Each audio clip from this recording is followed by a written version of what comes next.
Week on the run, an armed and dangerous fugitive who shut down a small town is finally in jail. This is Dewayne Halfacre being taken into custody.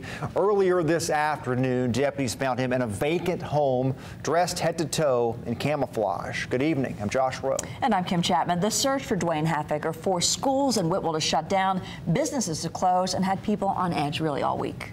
We have team coverage tonight. Kayla Strayer will join us live from Powell's Crossroads with what led police to step up their search for Halfacre this morning. But we begin with Stephanie Sanastasi. Stephanie, how were police able to track him down?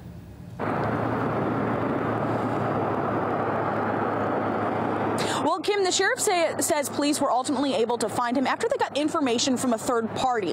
Now, they wouldn't say who that party or person even was. Where we're standing right now is about 2 miles from where they were able to capture Halfacre, a huge sense of relief for this community. News here in this small town spreads quickly. On Facebook. I just watch it all the time and follow it. So it's not surprising that minutes after police announced this fugitive, Dewayne Halfacre, was in custody, everyone living here pretty much had already heard what happened. I was amazed he made it that long. It's just a sense of relief right now? Oh, yeah. I go out. We locked up in the house. Houston Evans lives in the area with his family. He says the last few days have been stressful on all of them. Yeah, it's been nerve-wracking for the wife and the kids. You know, it's been walking around, not want to go outside in the yard, feed the animals, stuff like that. You don't ever know. Turns out Halfacre was found just a mile from where they live. I didn't go to work because I want to stay home with them.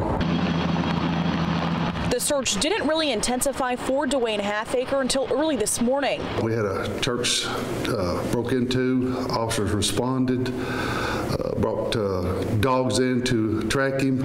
As night turned in today, Marion County Sheriff Bo Burnett says they established contact with a third party who revealed where Halfacre was, although Burnett wouldn't say who that person was. Officers soon discovered Halfacre hiding here inside this vacant house. He eventually gave up and came out and was immediately taken into custody. He told me he was starving to death. Although the search took longer than he had hoped, Sheriff Burnett's just thankful this man is now behind bars. It did shut the community down, and I understand that, and that's the reason I wanted this guy off the street, because people won't get back to the normal lives, and now they can. Now, the sheriff does tell us that Halfacre wasn't in that house all week. He actually stayed in the woods for a few nights. Reporting live in Whitwell, Stephanie Sanastasi, News Channel 9.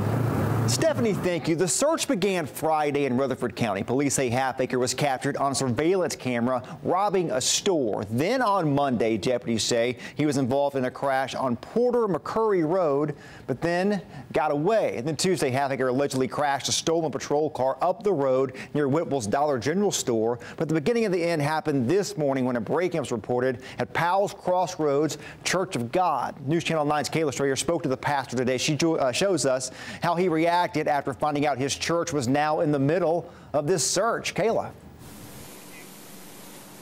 That's right, Josh. What a day it has been for the pastor here. This is Powell's Crossroad Church of God. The pastor tells me he's still assessing the damage made to this van. It seems to be the key ignition has been messed with all earlier overnight, prompting that heavy police presence. Take a listen to his story.